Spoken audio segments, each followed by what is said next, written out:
I was vice chair during much of the search for the new CEO as Andy was transitioning out, and then stepped into the chair role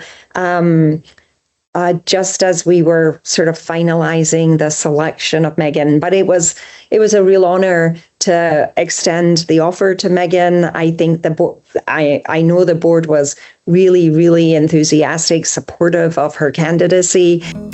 You're listening to Further Together, the ORAU podcast. Join Michael Holtz and his guests for conversations about all things ORAU. They'll talk about ORAU's storied history, our impact on an ever-changing world, our innovative scientific and technical solutions for our customers, and our commitment to the communities where we do business. Welcome to Further Together, the ORAU podcast.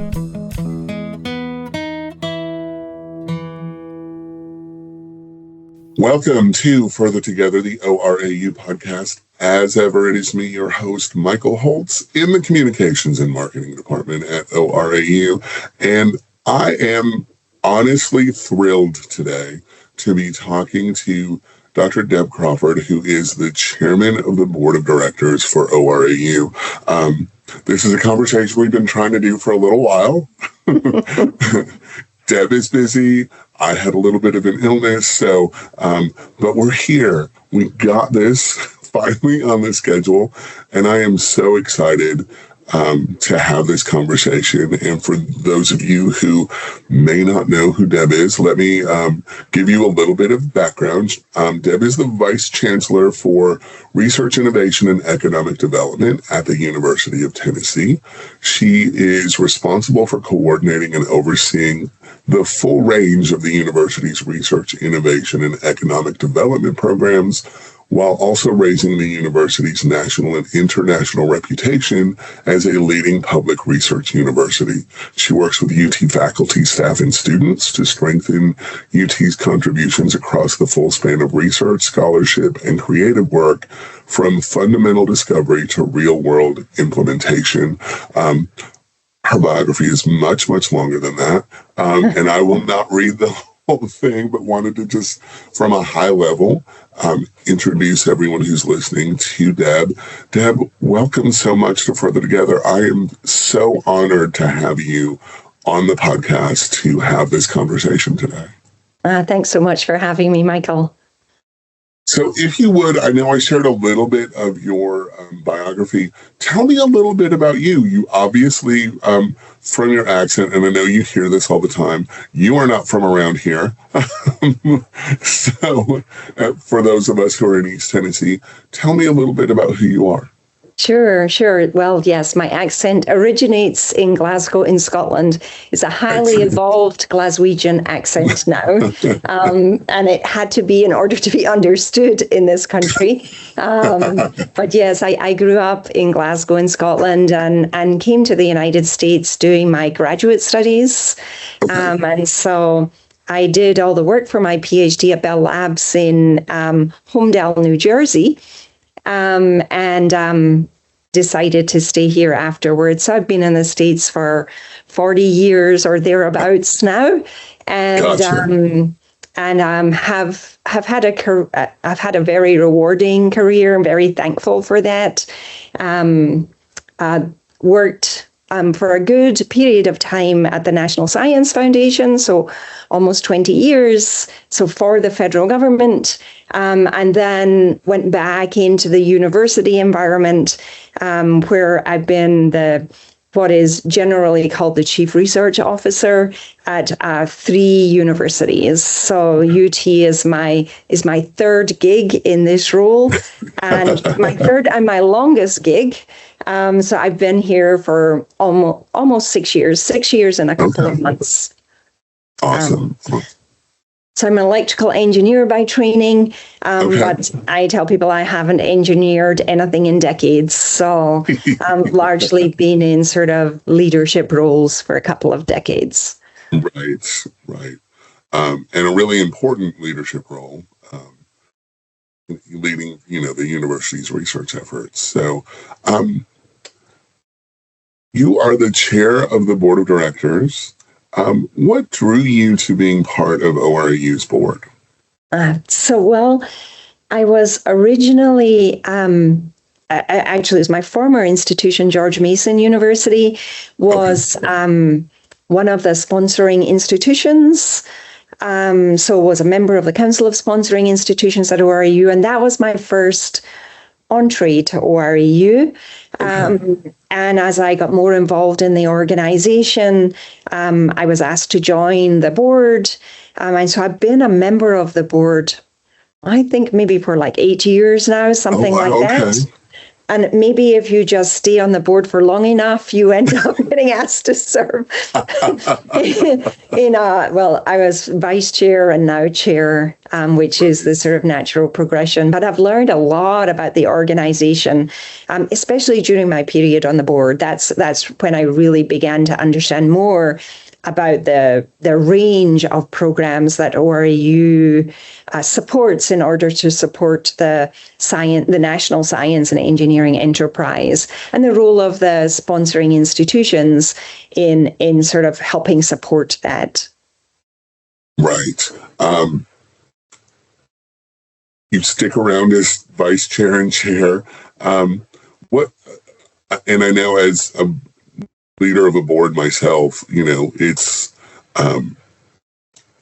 not something you do lightly. So what is it about ORAU, I guess, that you wanted to step into those leadership roles? I know, being on the board is one thing, but then sort of stepping into vice chair and then chair, that's added responsibility to an already busy world, right? So yes. Well, I think it's very true to the volunteer spirit. We are in Tennessee. I think it's giving to the national community. And ORAU is an entity, an organization that serves the national research community. And so, folks like me, it's a privilege, right, to give back. And taking on this leadership role on the board was sort of, I considered it both an honor when I was asked to do that, and something that I had to do once asked, right? It was in service to the nation. And the ORAU company is a wonderful company. I got to know the leadership at ORAU really well. And so always a pleasure to work with them and all of my colleagues on the board as well. So maybe 2/3 of the board are folks exactly like me in similar roles to mine at other universities. And so that also makes it really enjoyable too, right? We're working with each other in many different environments, not just at ORAU. And so those relationships really matter too. And like you said, it's not just our board, but you're working together. So it's almost a natural, of course we would do this together. We're already doing, these other things, these other projects. Yes, that's right. That's right. I mean, in research-intensive universities, we are always partnering on projects together or initiatives together. We're always sort of looking to speak with one voice, oftentimes to national policymakers and so on. And so we work together in a lot of different venues. Sometimes ORAU is party to those discussions. Sometimes it's other organizations. It really is sort of a natural thing. And folks like me oftentimes agree to step up because it's part of our sort of civic responsibilities. Right. And it's an exciting time for ORAU with, almost brand new. She's almost been on the job for a year, but, new CEO, president and CEO in Meghan Millwood, and, new strategic plan and development, and just, it's a new day for the organization. So it feels like a good time for you to be chair, for us to sort of have this lay of the land conversation and all of that. So yes, I was vice chair during much of the search for the new CEO as Andy was transitioning out, and then stepped into the chair role just as we were sort of finalizing the selection of Meghan. But it was a real honor to extend the offer to Meghan. I think I know the board was really, really enthusiastic, supportive of her candidacy, and very excited about the ideas she was bringing to the CEO role. So it was, that was an honor. Like, you don't often get the opportunity to sort of play such a pivotal role in the recruitment of the next leader of an organization like ORAU. So that was a joy. Awesome. That's great. As you know, Oak Ridge is, in the middle of this sort of nuclear renaissance with new nuclear energy companies and others coming to the area. From your perspective, where does ORAU fit into the picture of what's happening with nuclear energy? Yes. Yes, very exciting times in Oak Ridge just now. Wearing my university hat, it is wonderful to see the nuclear renaissance underway, the investment that the private sector is making in sort of really growing the nuclear capabilities here around nuclear energy and nuclear security.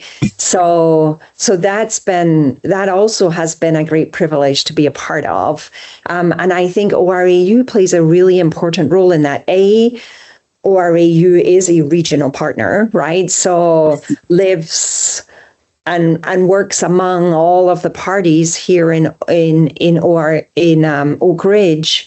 But I think one of the things that ORAU does specifically, that in a very unique way, is sort of making a regional initiative national, right? So ORAU is a nationally facing organization, right? Supporting the development of the science and engineering workforce, the support of the science and engineering workforce nationwide. So I think about ORAU as providing a sort of funnel of workforce capabilities where they have sort of this national reach and helping the region sort of attract nuclear talent, right? By tapping all those links nationally. So that makes ORAU very unique in many ways. The workforce activities that ORAU supports, or workforce development activities ORAU supports, span from the very young, sort of pre-K through 12, all the way up through the support of the professional workforce, right? So that too makes ORAU very unique because, universities are usually focused on just one segment of that. ORAU does sort of full, sort of cradle to grey. And so that too creates real value add for the region. Absolutely. UT is a founding member, of course, of the consortium. How has ORAU's value proposition benefited UT? I know, we've been partners, for 80 years, 80 years at this point. So yes. So ORAU and the entire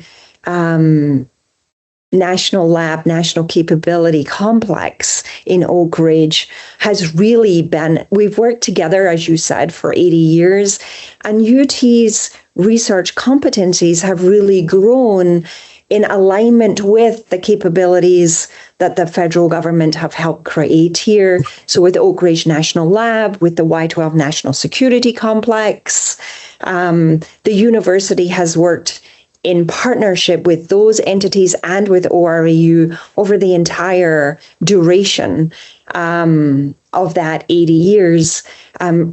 We work with ORAU on so many things.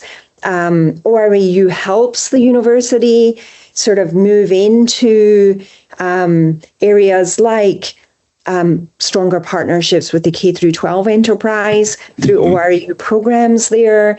our relationships with the technical colleges and community colleges in Tennessee.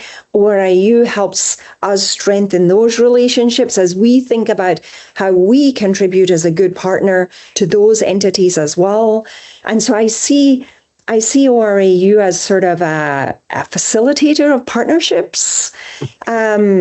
We don't compete directly with ORAU. We provide we support different sets of stakeholders. That helps as well. So there's obvious complementarities and synergies. And then, of course, around research, ORAU, we've worked very closely with ORAU. ORAU has supported some of our faculty research, and we hope we contribute to ORAU in important ways. And in fact, we didn't mention this earlier, but it's one of the reasons that it was easy for me to also step into both the board and then into a leadership position on the board is that ORAU has made a lot of contributions to our university, and I think it's only right that we pay that back. Awesome. Thank you for that.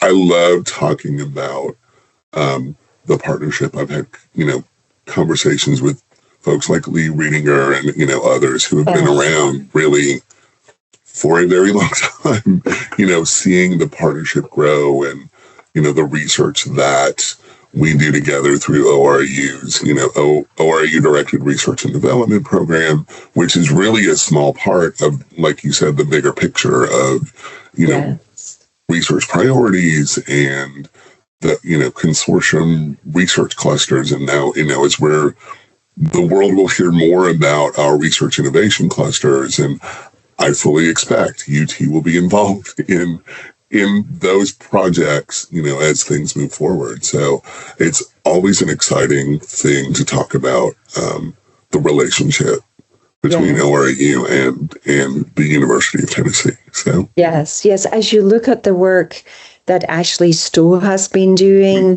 around sort of the development of the nuclear workforce for Tennessee, and the work that Ashley has been doing around support for the Tennessee Quantum Initiative, really facilitating the development of partnerships across organizations, both private sector and public sector.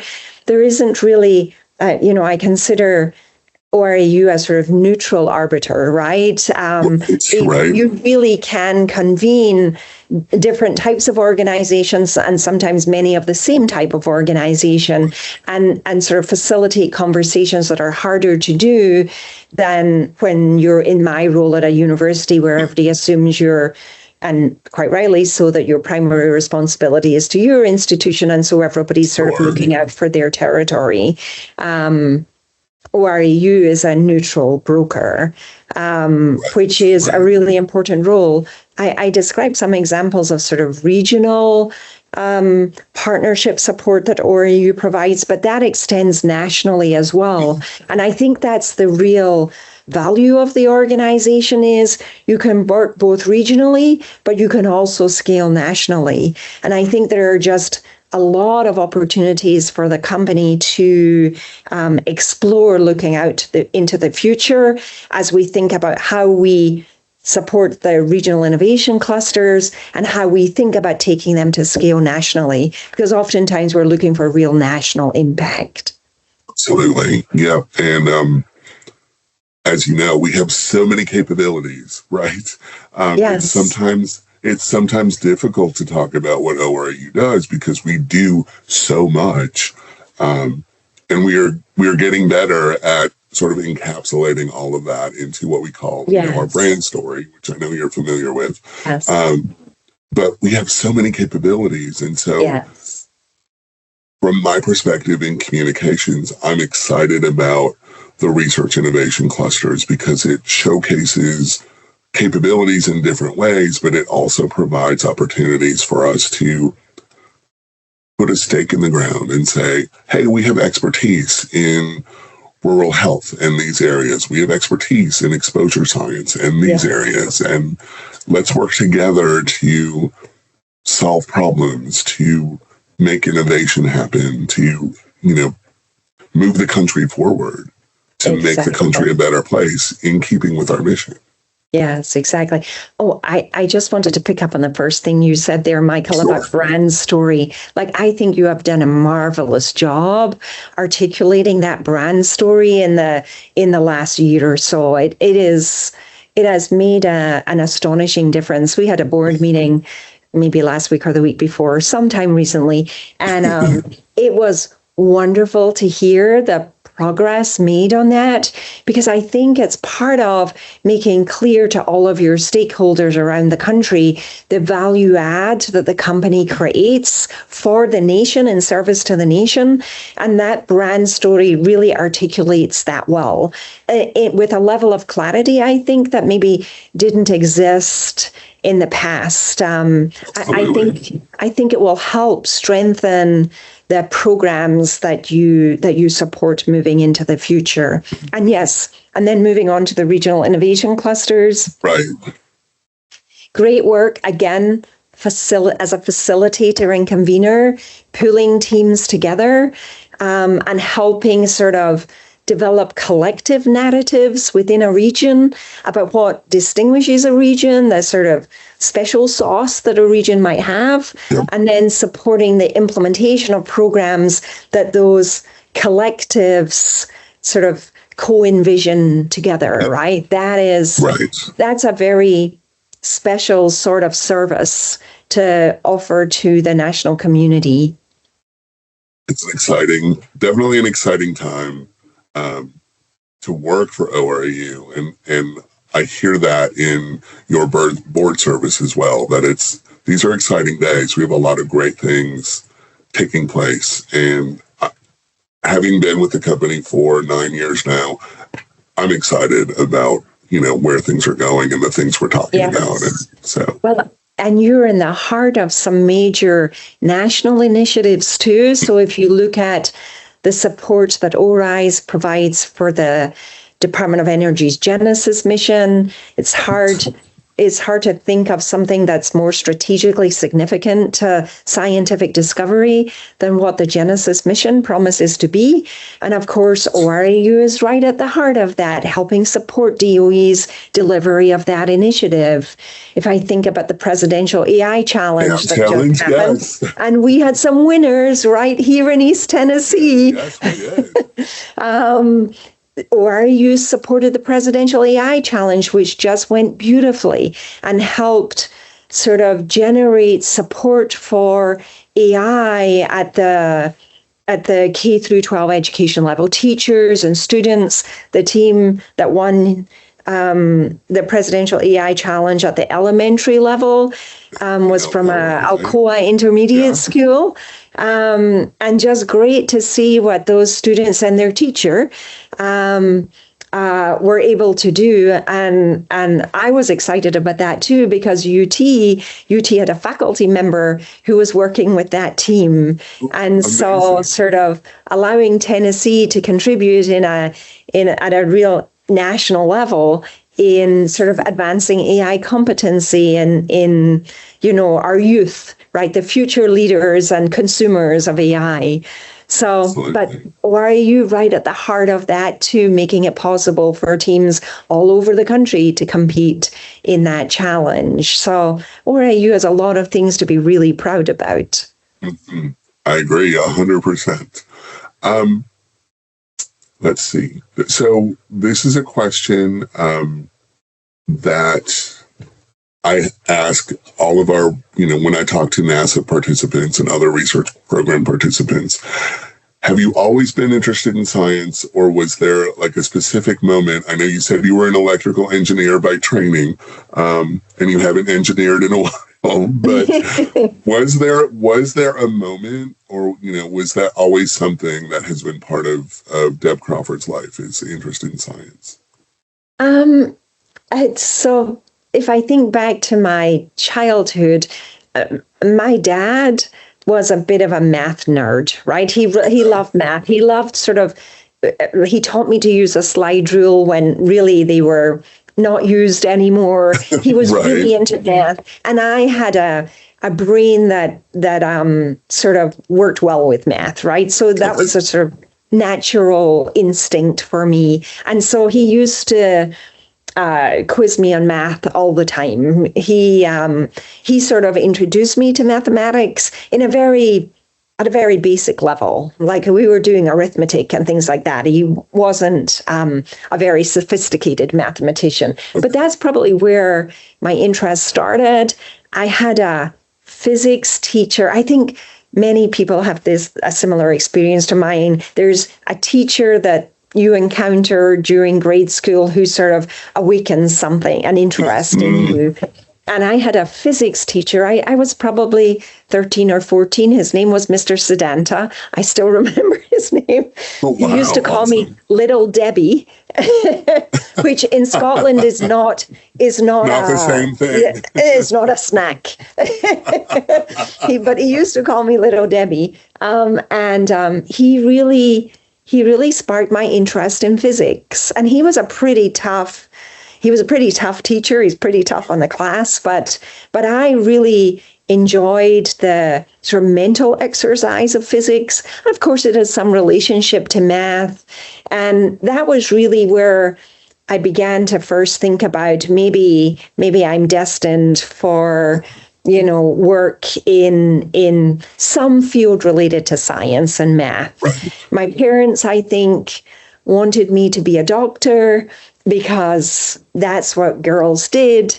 And if they were interested in science and math, and I ended up sort of going into engineering. I actually started my undergraduate degree as a computer scientist, but quickly learned that I didn't enjoy that as much as some of the engineering classes I took probably in my freshman year.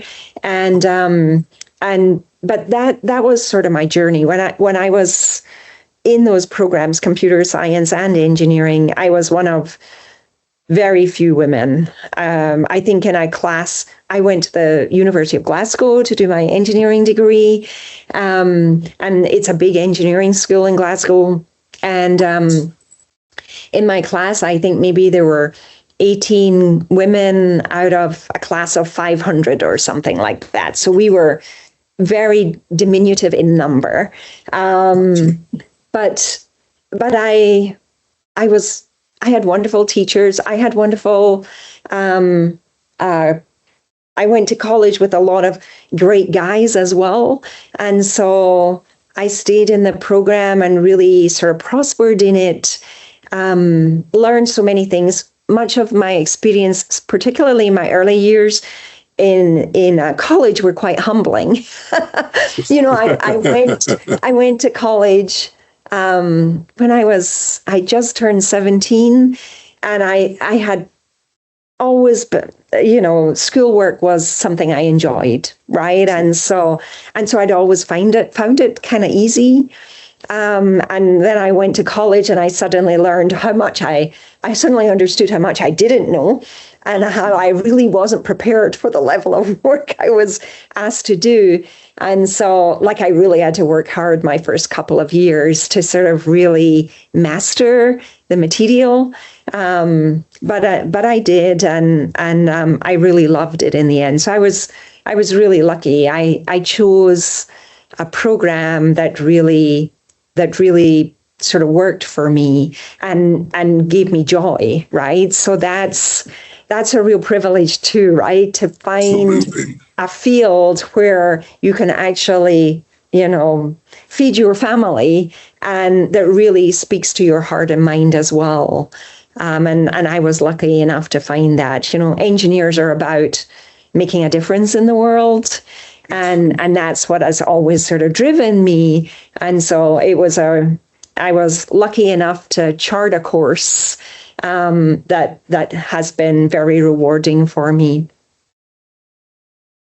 As you said, and you're right, when I talk to our research program participants about that moment, that spark, it is usually a teacher who, yes, there's a connection and they feel like, oh, I could do this, yes. And the teacher makes you feel like you actually can do this, and you're supported, and, that they may be tough, as, you said yours was, but they're also caring and kind, and they see, it's almost like they wouldn't be tough if they didn't think you could do it. Yes. That makes sense, right? Yes, absolutely right. Mr. Sedanta definitely gave me that. Like, he gave me the belief that I was capable of doing this. And then my parents were also very, very supportive. Like, my parents were always probably thought I could do more than I thought I could, right? Had more confidence than I did. Right. Which also was really helpful, right? Because sometimes you need that somebody else telling you can do it too. That's right. This is a question that actually comes from Ashley Stowe, so it probably won't surprise you. How do you translate research in the lab to solutions of economic value? And how does your mentality as a researcher need to change to successfully achieve this value? Yes. So I would start off by saying not every researcher needs to be interested in translating their research outcomes into practice. We have a lot of we support a lot of research here at UT, but in universities all around the world, where we really are just pursuing new knowledge. We don't know how practically relevant that knowledge will be, but it satisfies that fundamental human curiosity, right? And that research has value because sometimes you just don't know how it's going to be relevant, and it might not be relevant until 50 years later. But investing in fundamental research is really important because it is what seeds research that builds on top of it over time. But we also are intentional about doing research that is use-inspired, right? So, and we, in a university environment, we do that oftentimes through partnerships, right? So our researchers are interested in solving problems. They have partnerships with industry or with a medical center, a hospital, and our colleagues in those organizations say, if only we could solve this scientific problem, I would be able to do that. I will be able to save patients' lives. I would be able to create a better widget, that sort of thing. So our external collaborators often give us the inspiration. Here's a real practical need. And we take that inspiration and think about how we use science to solve those problems. And so universities in general do a lot of facilitation of partnerships, right, with external organizations to provide the researchers who want to do that translational work the inspiration to work on certain sort of scientific or technological problems. We also incentivize in universities, we also incentivize our faculty and our students to think about entrepreneurship. So if you invent a technology or you make a scientific discovery that you believe has an application somewhere, but you don't have an external partner to actually commercialize that or reduce that to practice in the outside world, so outside of the university environment, we support the development of entrepreneurial competencies in our faculty and students. We help them create startup companies. And we help them attract capital for those startup companies so that, in fact, they can take that breakthrough to market or to effective implementation. It's not always through commercial entities that some of our discoveries make their way out into practical use.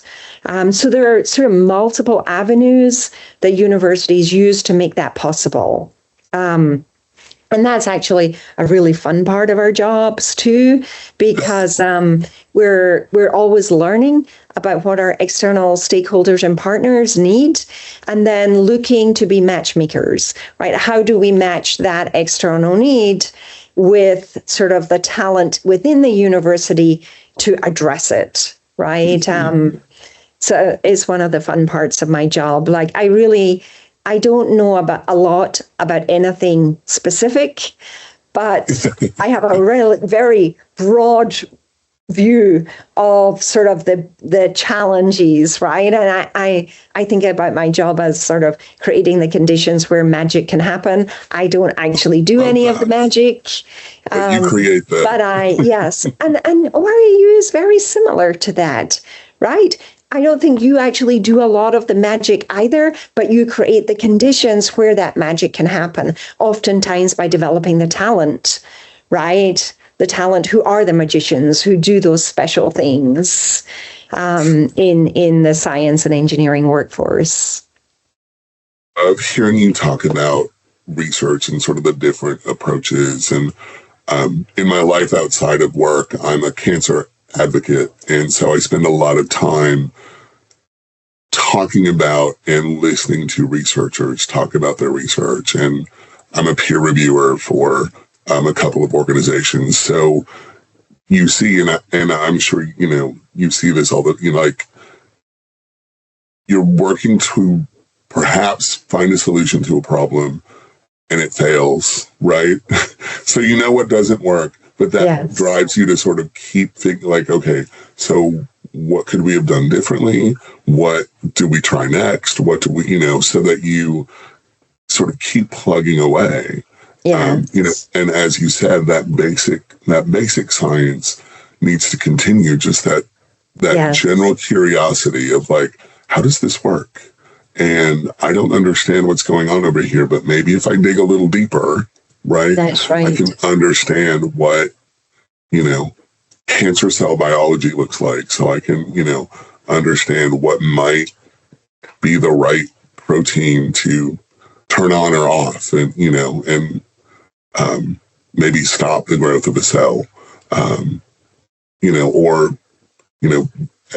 talked about, science sort of sometimes being cyclical. We're talking about molten salt reactors again. And it's been decades since we've talked about molten salt reactors, but the technology is coming back around as the nuclear renaissance is, in full gear, and as something that can help solve the nuclear energy problem. So it's exciting to see that, basic science has to continue.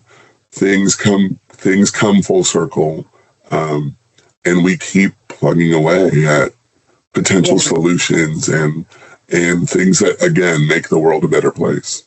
Yes, that's right. I mean, scientific discovery, we fail more frequently than we don't. But we learn enormous amounts in the process of failing, and that makes it more likely that we will succeed in the future. And that's how scientific knowledge is generated, right? We build not only on our own work, but on the work of others too. And, that commitment to sort of community science, open science, that's what makes the breathtaking advances that we see. That's what will make nuclear fusion possible, right? We've been working on fusion for decades. I think about AI. We worked on AI. We invested for decades in AI. We're only really seeing the massive kind of impact of AI now in the 2020s. But we've been working on fundamental research in artificial intelligence since the 1950s, right? So I think sometimes people assume that, somebody, and particularly in tech, a company, Google or OpenAI, like somebody just stood up and had a eureka moment and all these things were suddenly possible, when in fact that's the scientific community, building on decades of work that finally comes to a sort of a crescendo in a breakthrough sort of rollout of technological capability.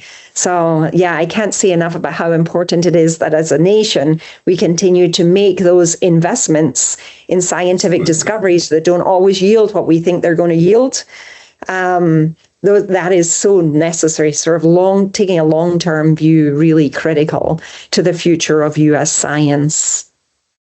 Right, because, there's a lot to do, and there's a lot to, Yes.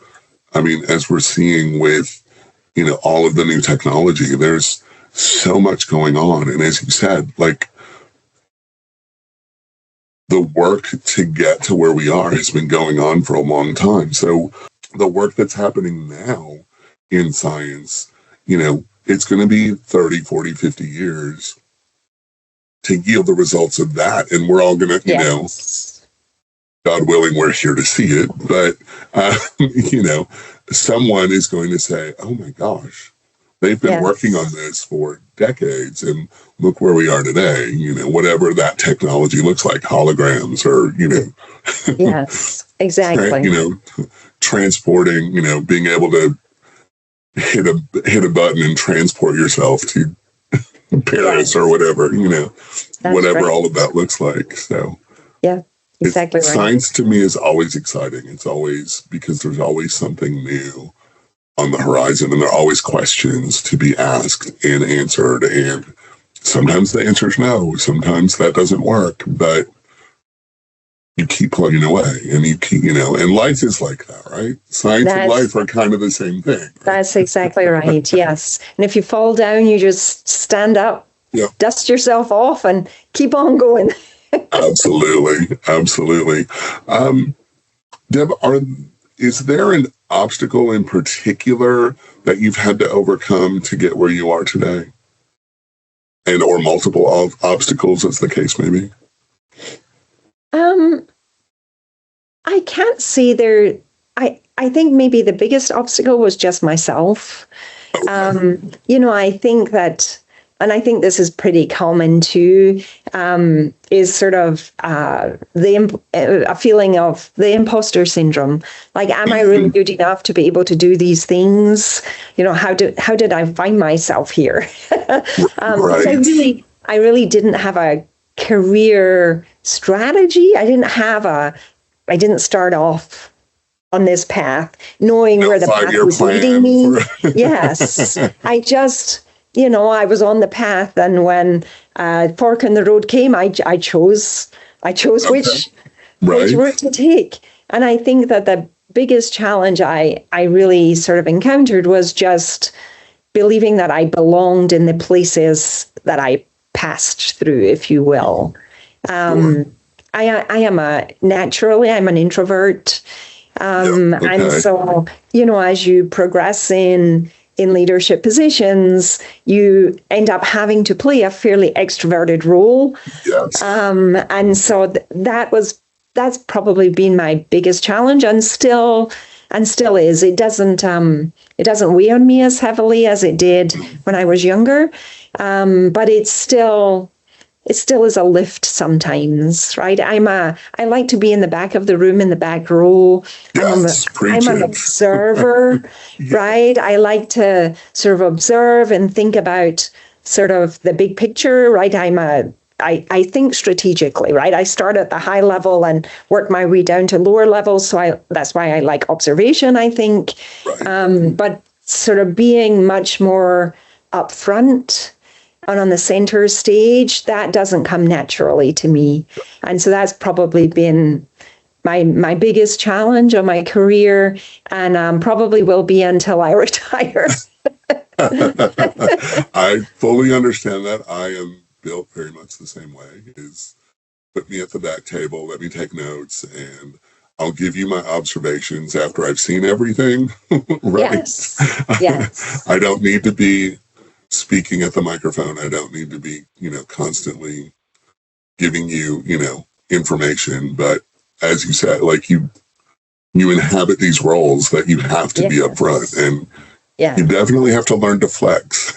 Yes, exactly right. And I think being authentic, like not trying to hide that's, that this isn't your comfort zone. I think I've learned to do that it's okay to do that.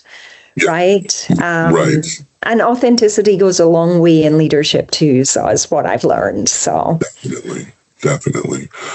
So on the flip side of obstacles, what about a particular success? Is there one thing, or are there a lot of things? Is it the idea of,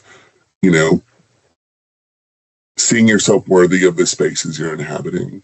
Is that success? I think the successes that give me the greatest joy are seeing folks who I know can do great things accomplish those great things. Okay. Right? I love being in the role I'm in. Sort of the development of talent is something that I do too. Like, I'm always thinking about who are the future leaders in this field? How can I help them succeed? Who are the future leaders for my university or the ORAU board? Who am I sort of responsible for getting into the positions where they can have the biggest impact? And that's what gives me much joy. In every role I've had, I have sort of a group of colleagues who are now prospering in different places. And those to me are the things that mean the most, right? It's not so much the my accomplishments, it's more seeing others, because like you can have a multiplicative effect when you have the kind of roles I've had. Sure. If you think about it, not as you, but as the people you can influence or expose to new things or just get resources to that allow them to thrive, you really have this sort of, a multiplicative effect. That's what I enjoy the most about what I do. I love that answer.